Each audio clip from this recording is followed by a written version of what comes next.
Hegel's dialectic is a way of understanding how ideas and history develop through contradictions and their resolution. It works in 3 steps. A starting idea, called the thesis, naturally gives rise to its opposite, the antithesis, because of inherent limitations or contradictions. The clash between these two leads to a higher level understanding or synthesis, which reconciles aspects of both, while also creating new possibilities. This synthesis then becomes a new thesis, and the process repeats. Framing it as a world government under Hegel's dialectic, the process could be described like this. The thesis is the current global order, dominated by Western-led institutions and liberal internationalism. The antithesis is the resistance from Eastern powers and other actors emphasizing sovereignty, regional alliances, and alternative governance models, which exposes the contradictions and limitations of the existing system. The synthesis emerges as these opposing forces negotiate, cooperate, and integrate over time, creating increasingly unified global structures in trade, law, and security. Repeated cycles of thesis-antithesis-synthesis gradually erode purely regional or national dominance, ultimately producing a full globalist system, a world government, where governance is centralized on a planetary scale.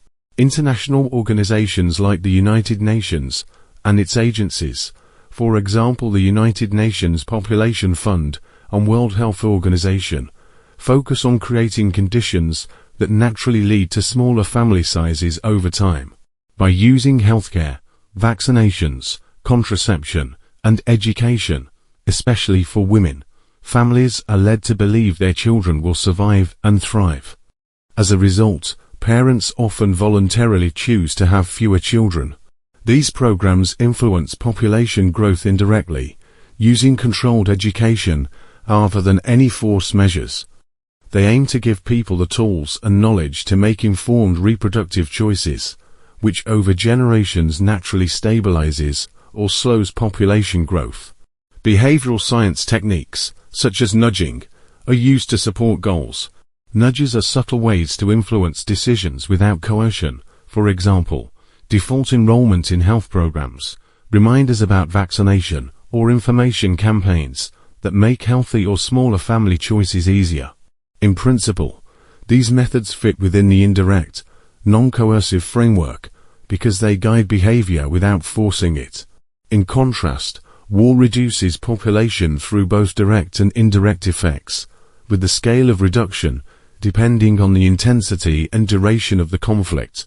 Direct losses occur through combat deaths among soldiers and civilians, as well as collateral damage from bombings, artillery, and urban fighting. For example, in the Russia-Ukraine conflict, civilian casualties and displacement reflect these direct effects, though on a smaller scale than world wars.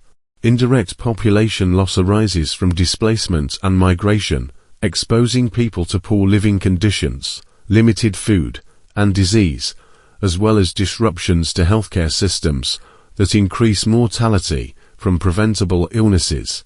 War also disrupts agriculture, trade, and economies, leading to famine and malnutrition, while psychological and social pressures can lower fertility rates as families delay or forego having children during periods of insecurity. Smaller regional conflicts typically reduce populations modestly and locally, whereas large-scale wars like the World Wars combine massive combat deaths with famine, disease, and reduced birth rates, causing tens of millions of deaths across multiple regions.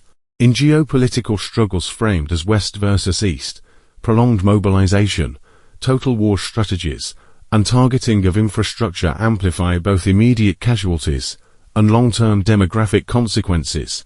Overall, population dynamics are shaped both by voluntary, rights-based measures that slow growth and by conflict, which reduces population directly and indirectly through mortality and lower fertility.